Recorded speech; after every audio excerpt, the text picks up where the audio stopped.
Bien, nous allons continuer nos séries de formations comme d'habitude.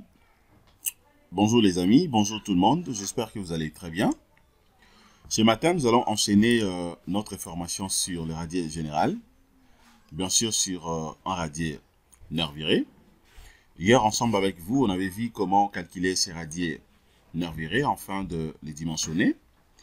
Ce matin, on va essayer un peu de voir rapidement les calculs de la nervure et puis comment est-ce qu'on peut la dimensionner. Bien sûr, ici, je suis en train de parler de la nervure justement des radiers. Alors, voici seulement la complexité de ce projet, notamment de ces bâtiments. Déjà hier, je vous avais montré en fait sur base de quoi l'ingénieur peut penser à réaliser un radier nervuré. Comment on avait fait pour quitter d'un radier plat à un radier nervuré. On avait vu tous ces paramètres ensemble avec vous les amis. On avait également calculé ces radiers et jusqu'à tel point qu'on avait aussi le dimensionné. Alors, maintenant, restez connectés, suivez tout ce que je vais faire. Maintenant, vous allez également avoir une idée claire sur le dimensionnement de la nervure. Alors, ce que je suis obligé de faire, c'est quoi? La première des choses, il faut commencer d'abord par la sélection spéciale. Vous allez remarquer que depuis que j'ai commencé ce projet, j'utilise beaucoup plus la sélection spéciale, parcellaire, pour éviter de commettre des erreurs. Alors, déjà à ce stade, vous voyez très bien ce qui est sélectionné en réalité sur les radiers. Mais moi, je vais dimensionner que, la nervure. Donc, je suis obligé d'abord de sélectionner toutes les nervures et après vérifier maintenant le élément de réduction, c'est-à-dire le moment max, et passer au dimensionnement. Regardez ce que je fais. D'abord, je vais annuler la sélection du radier. J'annule d'abord la sélection du radier. Et puis, de deux, je suis maintenant obligé de sélectionner seulement le nervure. Je vais sélectionner seulement le nervure. Alors, il y a aussi un point que j'allais expliquer rapidement. Puisque j'ai réussi deux petites questions ce matin. Les amis veulent savoir quelle différence y a-t-il entre les poutres et les poutrelles et le nervure. En fait, ce qu'il faut comprendre, ce n'est qu'un jeu de mots. Ce n'est qu'un jeu de mots. Alors, en réalité, ce sont des poutres. Ce qu'on place sur les radiers, ce sont des poutres, mais communément appelées nervures pour les cas, bien sûr, d'un radier. Mais aussi pour les cas d'une semelle filante, on parle également de nervures. Mais seulement de même poutre, si maintenant on veut réaliser par exemple une dalle alourdie, là maintenant on parle de poutrelles. Vous voyez? On parle de poutrelles. Donc prochainement pour avoir, je vais vous montrer comment prédimensionner et dimensionner aussi la dalle alourdie. On pourra donc placer un mot là-dessus. Donc les amis, je pense qu'on peut passer directement au vif du sujet. Si vous êtes prêts les amis, suivez-moi juste après ce générique.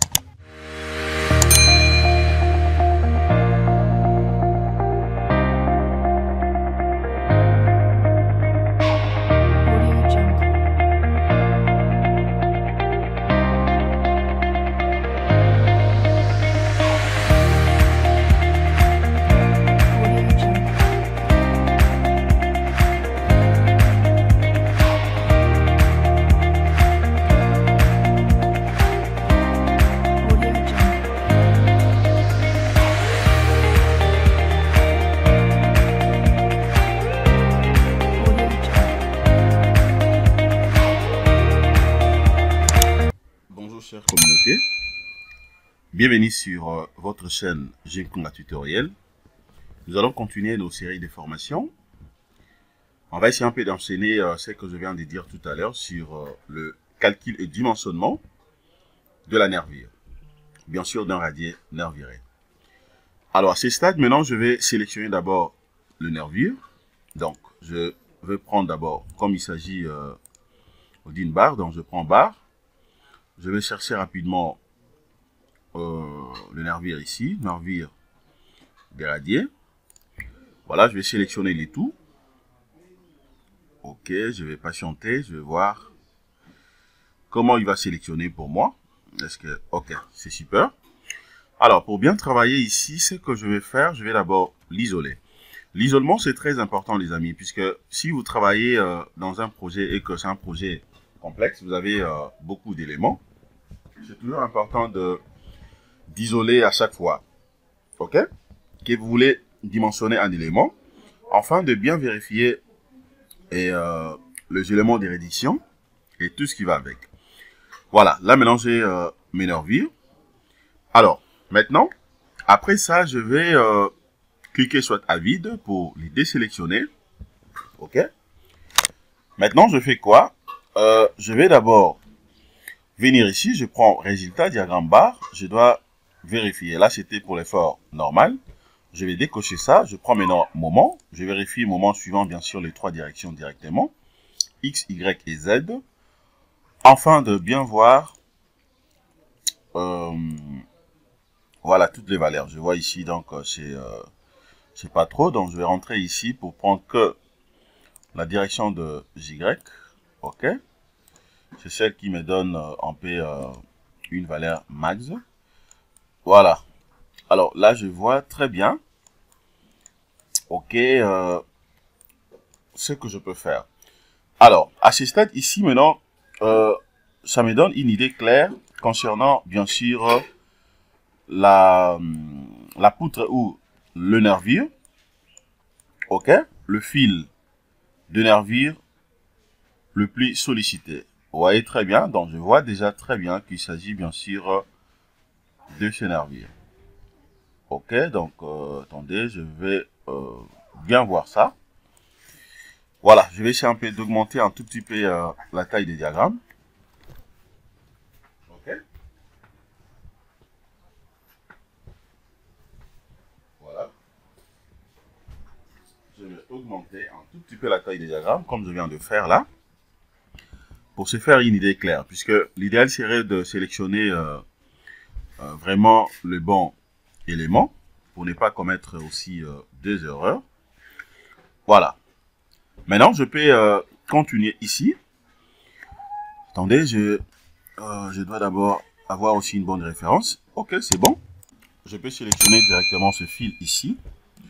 Mais attendez, je vais cacher d'abord les coquilles profilées pour bien voir. OK, regardez les diagrammes. Vous voyez les diagrammes. Attention, les diagrammes max. OK. Regardez, ça c'est la différence c'est au niveau des couleurs aussi, hein, puisque ça c'est un peu vert un peu fort. OK, c'est ça les diagrammes en fait. Vous voyez? Donc cela arrive à dire quoi? Le fil que moi je suis obligé de dimensionner, c'est ce fil ici. Voilà, je vais d'abord sélectionner directement ce fil, donc c'est ça. OK, c'est dans ce fil. Vous voyez? C'est ce fil ici. Alors, seulement ici, vous allez comprendre que, étant donné que j'avais intersectionné, en fait, et l'élément, d'autant plus que c'est dans les sous-sols, compte tenu de maillage que j'avais également fait. Alors, c'est-à-dire que là, je suis obligé de sélectionner en fait ces fils, tel que je suis en train de faire.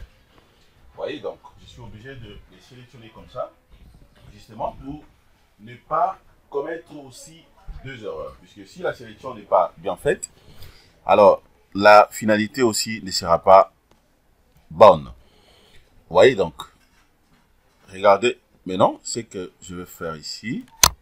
Attendez,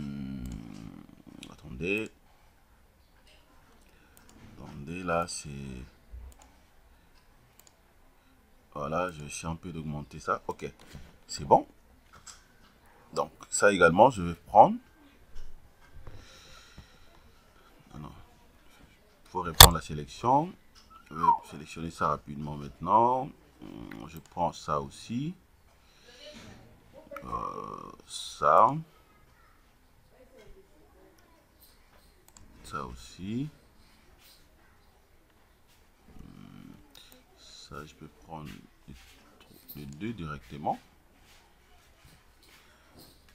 OK, voilà. Et puis, ici également. Ça sélectionné. Et puis ça. Voilà, donc je suis en train de sélectionner seulement le fil à dimensionner. OK. Ça. Je Je peux prendre également ça. Ok. Bon, maintenant, de l'autre côté, je peux continuer ou carrément, je peux prendre que ça. Et dès que, après avoir le dimensionné, je peux directement l'uniformiser en fait partout. Bon, je vais d'abord enlever, ici je vais prendre que extrême globaux pour avoir que deux valeurs pour que ça soit bien visible. Ok, bon, continue d'abord ma sélection. Attendez, je suis désolé, ça je n'ai pas sélectionné ça, je dois désélectionner ça. Je vais zoomer encore. Dans la sélection ici, je peux utiliser la sélection spéciale et puis je commence à enlever ce qui n'est pas important. Ok, pour essayer un peu d'être aussi rapide. Mais bon, je me suis dit, pourquoi pas d'aller même comme ça. Voilà. Ok, donc déjà là, je suis dans les bons puisque j'ai sélectionné déjà la partie max ici. Donc, je peux dimensionner que cette partie. Comme ça, la section que j'aurai ici, je vais uniformiser directement de l'autre côté. Ok? C'est aussi une bonne approche. Alors, pour essayer un peu d'aller rapide, maintenant, ce que je fais, c'est quoi? Ben, je peux soit... Bon, je peux faire d'abord le paramètre réglementaire, mais à ce qui me concerne ici, bon, regardez, je vais copier d'abord le numéro, ok? Je copie d'abord le numéro ici, je viens de l'autre côté, je prends le dimensionnement, il s'agit bien sûr de barres, donc je suis obligé de venir ici d'abord, attendez, voilà, poteau, poutre, voilà, paramètre réglementaire, bien sûr de barres. Ok, maintenant ici, je vais cliquer de l'autre côté, je vais créer cette fois-ci. Il s'agit bien sûr de nervure, et donc j'écris seulement nervure. Sa section, je crois que c'était 40 fois 120, sera dans centimètres carrés. Centimètres carrés. Alors la longueur ici de la travée, l'appui ici déjà, donc c'est 0,40, 0,40, hein, donc il n'y a pas de problème ici. Longueur dans la travée ici, c'est bon. Coefficient, je laisse par défaut. Voilà, la flèche admissible ici. OK. Alors, la flèche, je peux prendre soit 3 cm.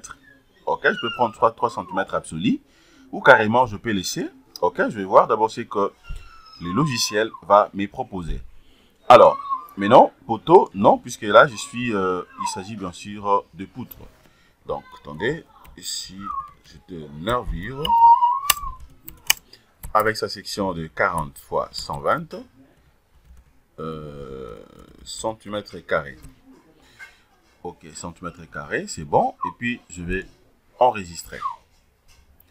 Je vais l'enregistrer. Donc, c'est pour dire que si je vais dimensionner, je pouvais également sélectionner donc tous les fils. Ok, je pouvais sélectionner tous les fils, mais bon, je n'ai pas voulu prendre les tout. D'autant plus que déjà la sélection me prend un peu beaucoup de temps. Moi, je vais être rapide pour ne pas vouloir de manière à ce que la vidéo soit très longue. Donc, je prends que cette partie. Vraiment la partie hyper max. Après avoir dimensionné cette partie, eh ben, je vais uniformiser maintenant de l'autre côté. Ok?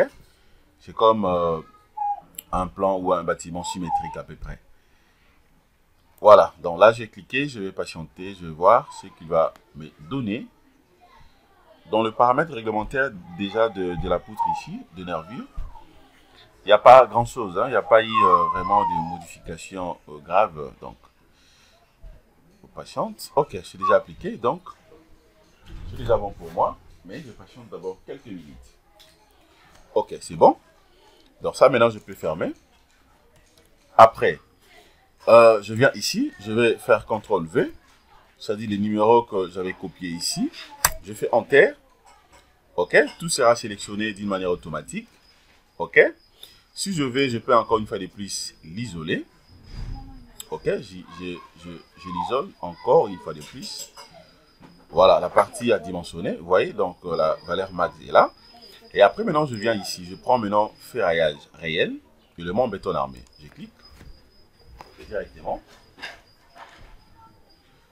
Ferraillage réel, élément béton armé. Je vais patienter, je vais voir ce qu'il va me proposer. Le dimensionnement sur Robot Structural Analysis, il faut avoir seulement la maîtrise de plusieurs artistes. Hein, donc, voilà, donc je patiente. Je vais voir ce qu'il va me donner ici. Voilà. Je crois que dans ce pack, jusque-là, nous avons vu plein de trucs. Plein de trucs. Même si vous vérifiez sur la chaîne, vous allez voir que la dernière vidéo que j'ai eu à poster, je crois que c'était hier. C'était hier, oui. Si je ne me trompe pas, c'était hier. Vous allez voir que on était déjà, je crois, si j'ai encore une bonne mémoire, on était déjà à la 47e leçon. 47e leçon. Donc là, c'est pour dire qu'on tend déjà vers la fin, concernant ces packs. Alors, dès qu'on finit cette partie, c'est-à-dire les dimensionnements de nervures aujourd'hui, alors on pourra maintenant voir, je vais vous montrer comment passer d'un plan, disons comment passer d'un projet normal, c'est-à-dire comment passer d'un projet dimensionné dans un site normal en site sismique par exemple. Ok? On va essayer un peu de voir également tout ça. Ok, là maintenant je vais cliquer sur OK. Puisque le dimensionnement dans une zone sismique est différent que dans une zone normale. On verra tous ces paramètres, comme ça vous aurez une idée claire. Et pour ne pas commettre des erreurs pendant le dimensionnement. Voilà, je vais patienter. C'est déjà 100% ici, je crois, dans peu de temps. Ça sera déjà fini. Voilà. C'est bon déjà ici, c'est comme une console. Maintenant, déjà ici, je vois la limite ici, la hauteur H, 120. Bon, je vais voir d'abord ce qu'il va me donner ici. Ok? Alors, je vais porter une correction si je vais. Mais je vais d'abord continuer ici. Je viens d'abord sur les noms. Les noms, d'abord ici, qu'est-ce que je fais? Je vais écrire tout simplement nervure. Ok? Nervure. Ok, donc j'écris seulement nervure. J'applique. Voilà. De l'autre côté également, je vais faire la même chose. C'est toujours nervure. J'applique aussi. Alors, je vais maintenant sélectionner le 2. Ok? Je vais sélectionner donc le 2. Maintenant, je viens là. Paramètres de l'étage. Paramètres de l'étage, ici, la fissuration. Je suis dans un milieu préjudiciable. L'agressivité de milieu, c'est bien sûr agressif. Tenue au feu, je prends 0. Alors, je vais confirmer ça comme projet fini. Tenue au feu, je prends 0. C'est pas pour tous les cas. Donc, ça dépend. Projet fini, voilà. Ça dépend des types de projets. Pour mon cas ici, je me dis que disons comment la tenue au fait, ok, n'est pas considérée. Raison pour laquelle je pris ça 0. Mais pour d'autres types de projets, donc c'est probable que vous puissiez tenir compte de ça. Maintenant, je viens sur l'option de calcul. L'enrobage ici, par défaut, bon, je peux laisser 3 cm, 3 cm, c'est déjà génial. Les dimensions sont fixées, c'est bon. Alors, disposition sismique, ok, c'est comme je viens de dire. Vous allez remarquer que les dimensionnements des éléments porteurs dans une zone sismique ne se fait pas de la même façon. La procédure reste la même. Mais seulement, c'est parmi les artistes, c'est-à-dire les onglets que vous allez trouver. Et il y a d'autres éléments que vous serez obligé de cocher pour spécifier que c'est un bâtiment ou bien c'est un élément que vous dimensionnez et, pour une zone sismique. Ok, pour notre cas ici, c'est pas le cas. Donc, je refuse de cocher la disposition sismique. Je vais prendre d'abord l'option avancée. Là également, c'est bon. Je n'ai pas de problème là-dessus. Je prends maintenant béton. Eh ben, le béton, c'est toujours béton 20. Hein, donc, je vais spécifier seulement, confirmer en fait, les poids volumiques 2500. 2500. Acier longitudinal. Haute adhérence 400. Et là, je vais enlever barre des 6, barre des 8, barre des 10, barre des 12. Eh bien, je peux laisser barre des 14. Je vais décocher barre des 40, barre des 32. OK? Alors, acier transversal, toujours à haute adhérence 400. Là, il s'agit bien sûr de nervures, bien sûr des radiaires. Alors, je me dis ceci. Bon, je vais prendre barre de 8 et barre de 10. OK? Pourquoi pas, je peux également prendre même barre de 12, puisque je suis dans les sous-sols. Voilà, armature additionnelle, je vais prendre la même section que les barres longitudinales. Donc, je vais enlever 6, 8, 10. Je vais enlever 12, je laisse 14, j'enlève également 40 et 32. Je vais l'enregistrer aussi comme projet fini. Et puis, OK. Alors, après, maintenant, c'est que je vais faire également, je prends disposition de ferraillage. Dans disposition de ferraillage, je suis obligé de spécifier également quelques éléments. D'abord, sur géométrie, fil. Est-ce que ça sera armé par fil ou par travers? Bon, étant donné que j'ai des travers sous forme de console, OK, superposés, ou je dirais même opposés, puisque l'autre c'est à gauche, et puis à droite aussi. Donc là, je vais prendre ça par fil. Répit de bétonnière, bon, je prends soit lui. Présence de barre bateau. Ok, je vais boycotter, je vais voir ce qu'il va me donner d'abord. Les choix, il fera les choix parmi les diamètres choisis ici. Ancrage. L'ancrage, le type d'ancrage ici, eh ben, je me dis, le type d'ancrage n'a pas de problème, donc je peux laisser comme ça, c'est bon. En ferrière, nombre de lits, bien sûr, par rapport à la hauteur, ok, sachant que la hauteur, ça va de 1,20 m. Donc, je peux laisser 4, voire même 5, hein, 5 lits, je peux laisser 4 lits, c'est bon. Supérieur ici. Ici également, je prends pour uniformiser, bon, supérieur ici, je peux prendre 3, 3, déjà c'est bon. Il n'y a pas de problème. Transversal. Je vais spécifier d'abord la base. Ok, c'était les 40. Appui bien sûr en béton armé. Ce n'est pas un appui en maçonnerie, mais c'est en béton armé. 40. Ok. Voilà, dans le type des cadres, je laisse automatique, secondaire, prise en compte dans les calculs, je prends automatique, épinglé contre les pousseurs au vide pour essayer un peu de porter d'autres renforts. Ok, armature des coutures, voilà le modèle choisi est génial pour moi. Ok, là également c'est bon. Maintenant, je vais l'enregistrer aussi. Voilà comme projet fini. Je clique sur OK. Et puis je confirme. Voilà, c'est déjà bon pour moi. Maintenant, je viens là. Je prends analyse, paramètres de dessin. OK. Analyse, paramètres de dessin. Je vais cliquer sur la description des armatures. Tout est déjà bien coché. OK. Je vais également confirmer ça comme projet fini. OK. Maintenant, je vais lancer les calculs. Je lance les calculs d'abord sans pourtant générer les dessins pour les éléments calculés. Je vais voir comme ça s'il y aurait des modifications à faire. Je le fais d'abord avant d'avoir maintenant l'aperçu de plan d'exécution. Je vais patienter, je vais voir ce qu'il va me donner. Voilà, je vais patienter avec cette hauteur. Condition de la disposition, l'armature inférieure a été renforcée, étant donné que le cisaillement sur l'appui intermédiaire. Voilà. Ça c'est bon déjà, c'est-à-dire qu'il a renforcé, c'est tout simplement un message d'information. Il a renforcé en fait l'armature, ok, sur justement l'armature inférieure, compte tenu du cisaillement au niveau de l'appui intermédiaire, donc cet appui ici. Et donc c'est pour dire que c'est bon. Bon, je vais maintenant générer des dessins afin de voir le plan d'exécution, c'est qu'il va me donner. Voilà, je vais patienter. Je vois ce qu'il va me donner ici.